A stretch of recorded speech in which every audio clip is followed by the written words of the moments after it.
So when you move to a new cord, a new connection, the dying process feels less loud because what you're doing is you're feeding another cord, and that is soothing you in some way. You're kind of like replacing where you've soothed before, where you've fed before, so it feels very natural. But here's the important part, is moving on to another cord does not stop the cycle that we're talking about here. It continues the cycle of a feeder finding a very hungry, starving person that does not feed the feeder back. The only way to stop this cycle from happening is to basically, you're not going to want to hear this, to sit in the discomfort of no cords at all.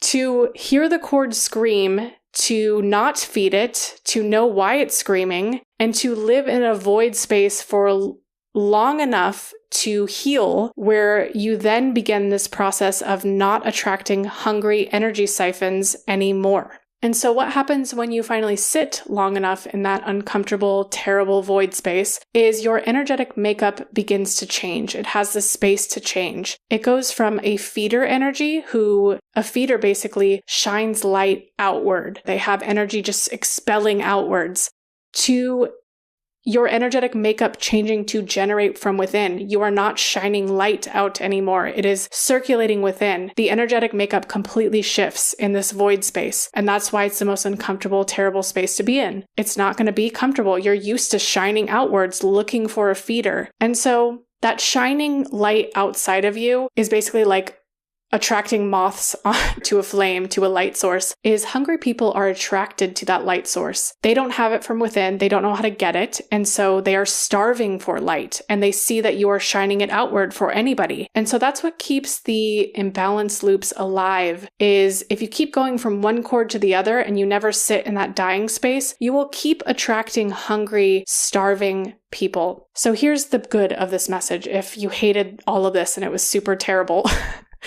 is you are really in a rare space right now. If you are a feeder who is noticing this discomfort, who is noticing and conscious of how they are feeding these, is you are in a space where you can now heal for future connections to not siphon from you. You just have to sit without soothing this cord, without feeding this cord for long enough to begin to attract people who are not starving for your light, who are not starving for how you externally shine so bright. And it really takes sitting in a lot of void space to change, and it's going to feel uncomfortable, and no one's going to tell you that. They're going to give you a ritual and say, it's done now. That's not how it works. So let it die, let it scream, and let people in who reciprocate your light back to you in the same way. So this is a time to really embrace that void for what it is. It is healing you.